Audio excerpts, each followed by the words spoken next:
Pertamina jual Pertamax oplosan. Dugaan korupsi tata kelola minyak mentah. Korupsi tata kelola minyak mentah. Minyak mentah Tribun. Diduga korupsinya bikin negara rugi sampai 193,7 triliun. Gimana rakyat disuruh percaya sama pemerintah kalau perusahaan yang dikelola sama pemerintah aja banyak yang nipu rakyat?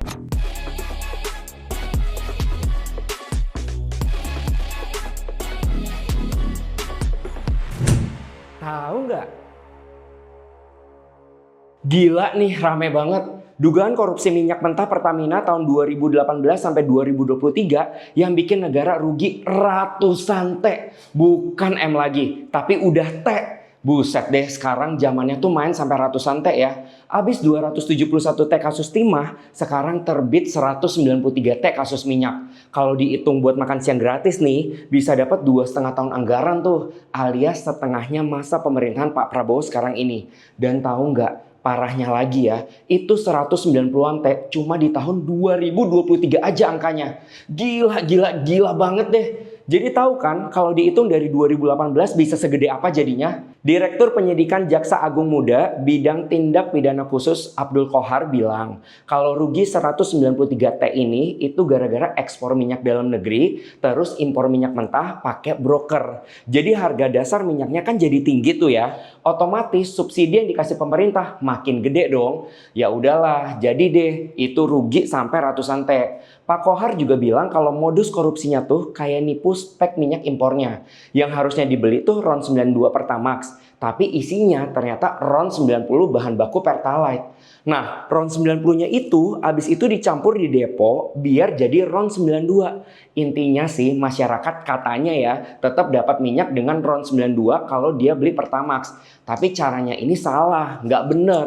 Ini nih yang bikin negara double kill, triple kill, pentakill, itu ruginya. Nah lanjut ya. Terus kamu tahu nggak soal dana antara? Ini juga lagi viral nih. Badan Pengelola Investasi Daya Anagata Nusantara atau bisa langsung disebut BPI Danantara Indonesia. Lembaga pengelola investasi strategis yang dibikin sama pemerintah Indonesia buat konsol sama optimalin investasi negara. Jadi ngedukung pertumbuhan ekonomi nasional. Dan ini dia nih gongnya. Awal-awal si dana antara ini bakal kelola 7 BUMN utama. Salah satunya Pertamina. Habis itu ada PLN, BRI, BNI, Mandiri, Telkom, sama Mining Industry Indonesia atau MindID. Coba kita telusuri bareng ya, apa sih Danantara itu?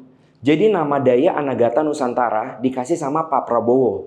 Daya artinya energi, Anagata dari bahasa Sanskerta yang artinya masa depan, dan Nusantara itu tuh Indonesia. Jadi kalau diartiin ini lembaga bakal jadi kekuatan dan potensi masa depan bangsa. Visinya sih indah banget ya, menjadi pengelola investasi terkemuka yang mendorong transformasi ekonomi Indonesia melalui pembentukan Sovereign Wealth Fund berdaya saing global, mendukung pembangunan nasional dan menciptakan kemakmuran bagi seluruh rakyat Indonesia. Ingat ya, buat seluruh rakyat Indonesia, bukan cuma buat sebagian pihak aja.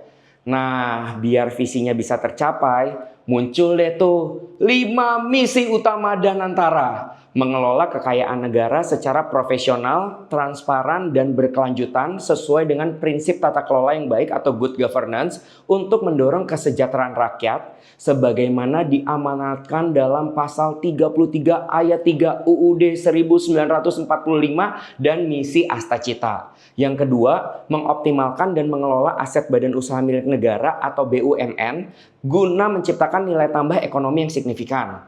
Yang ketiga, menjadi katalisator pertumbuhan ekonomi nasional melalui investasi di sektor-sektor strategis. Keempat nih, menarik dan mengakselerasi investasi domestik maupun internasional untuk memperkuat daya saing Indonesia di tingkat global. Dan kelima, membangun institusi Sovereign Wealth Fund yang mandiri dan unggul dengan tata kelola keuangan yang sehat serta berorientasi pada keberlanjutan jangka panjang. Gila, keren abis nggak tuh visi misinya? Tapi ya, kayak yang tadi sempat aku omongin. Jadi tuh ada 7 perusahaan BUMN yang bakal dikelola duluan. Itu salah satunya Pertamina. Gimana coba tuh Pertamina lagi ada korupsi? Jadinya kalau aset tersebut dikelola, Danantara diharapin bisa ningkatin efisiensi pengelolaan kekayaan negara. Jadi bisa tuh narik banyak investor yang akhirnya bikin pertumbuhan ekonomi buat kesejahteraan masyarakat Indonesia. Ingat ya, kesejahteraan masyarakat Indonesia, bukan golongan tertentu aja. Aku sih benar-benar setuju kalau benar-benar bisa narik investor dan nilai investasinya dipakai buat yang seharusnya. Please ya, jangan nambahin kerugian negara ratusan T lagi. Makanya nih, banyak juga yang takut kalau si Danantara ini malah jadi intervensi politik yang akhirnya bukan nambah investor, malah buang uang lagi. Jadi adanya Danantara tuh nimbulin pro kontra juga. Emang sih di satu sisi ya, pemerintah bilang kayak aset negara tuh bisa dioptimalin. Jadi kayak BUMN top punya pemerintah macamnya Pertamina, PLN, dan bank-bank itu tuh bisa efisien, transparan, dan jadinya ngasilin keuntungan banyak buat negara. Terus kan ada juga info kalau Danantara ini pakai model ala Sovereign Wealth Fund yang bisa narik banyak investor. SFW itu kayak modal dikelola negara buat diinvestasiin yang akhirnya bisa ngasilin keuntungan kayak gitulah intinya. Kalau emang berhasil, model SFW ini emang bisa narik investor asing, terus pembangunan infrastruktur bisa lebih cepat juga. Soalnya modal yang dikelola sama negara ini bakal diinvestasiin juga ke saham, obligasi, properti, infrastruktur, dan sebagainya deh. Pokoknya intinya cari untung. Nah, terus si Danantara ini itu kan jadinya konsol kan. Jadi kayak beberapa BUMN itu kegabung di satu payung yang sama. Biar bisa ngurangin birokrasi. Tahu sendiri kan birokrasi Indonesia kayak mana? Lama banget. Jadinya bisa lebih cepat juga kalau mau ambil keputusan-keputusan strategis.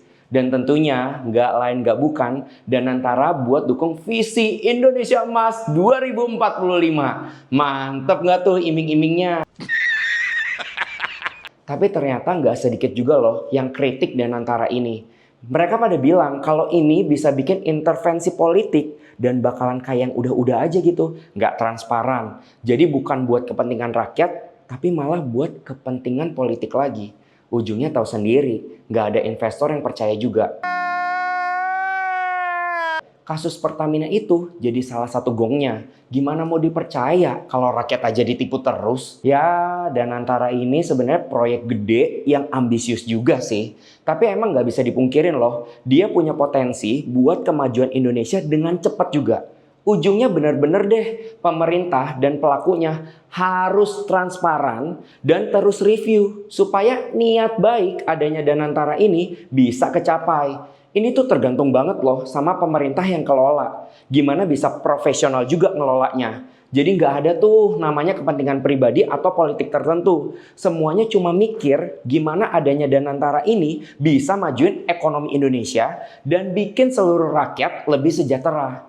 Jangan kecewain kepercayaan rakyat lagi ya Pak. Jangan ya Pak.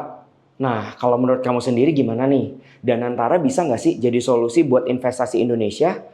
Apa malah bikin masalah baru? Tulis di komen ya.